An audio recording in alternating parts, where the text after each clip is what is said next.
this particular case, His Excellency President E.D. Mnangagwa overwhelmingly won in the presidential elections on 23 August 2023.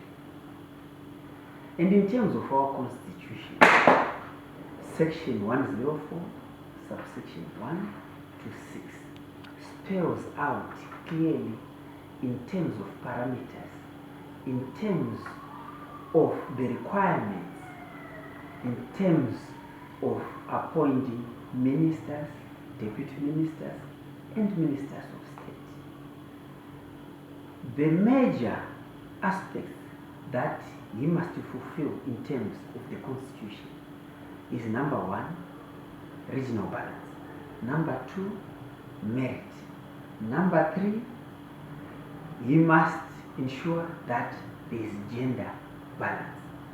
And in terms of our constitution, His Excellency President E.D. Mnangagwa is done exactly that in terms of fulfilling his constitutional obligations.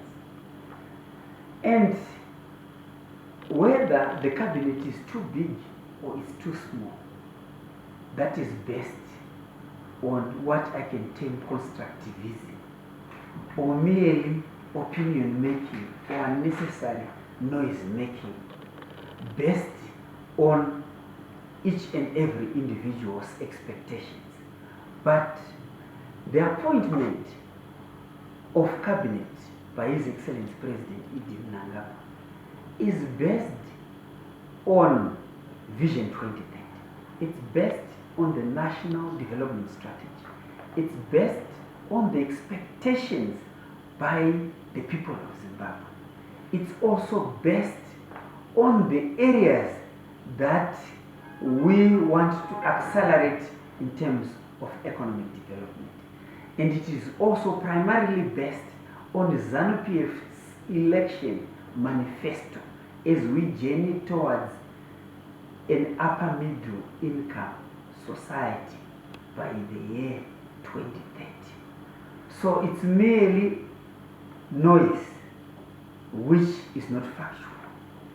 And in terms of the constitution, it is only His Excellency at his discretion who has the constitutional mandate to appoint a cabinet on the parameters that I've already indicated.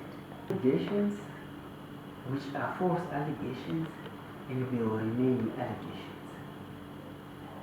Given the fact that the President, Comrade E.D. Mnangagwa, has fulfilled constitutional obligations in terms of appointing members of cabinet, ministers of state for provincial affairs, and deputy ministers, in order to fulfill ZANU-PF's election mandate promises in terms of the ZANU-PF manifesto.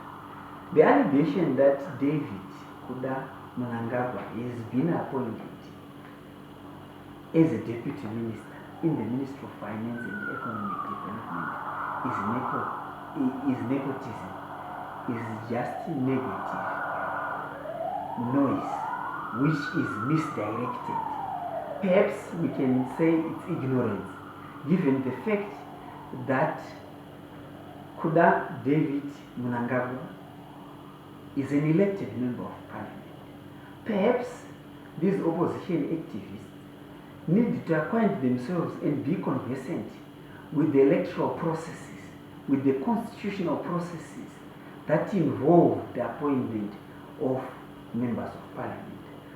I will further elaborate that in the Second Republic, His Excellency President Mnangagwa managed to extend the tenure of the women's quota parameter in terms of ensuring that we still have a women's quota that is elected through proportional representation.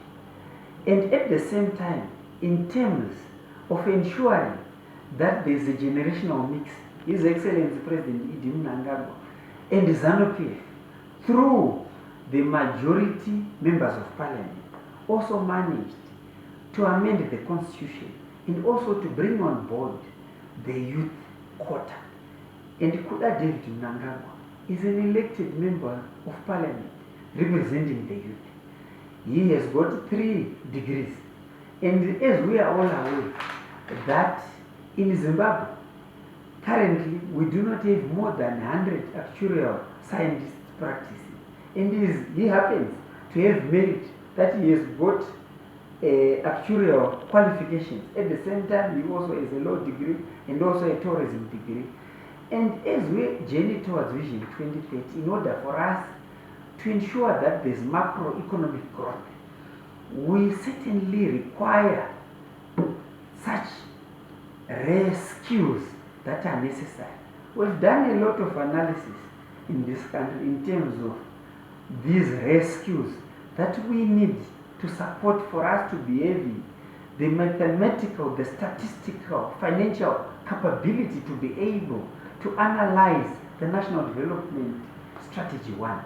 And as we are within the National Development Strategy 1, as we move to the second NDS, National Development Strategy 2, there is a need to have a whole of government approach in terms of skills. There is also need to have the right people in the right positions.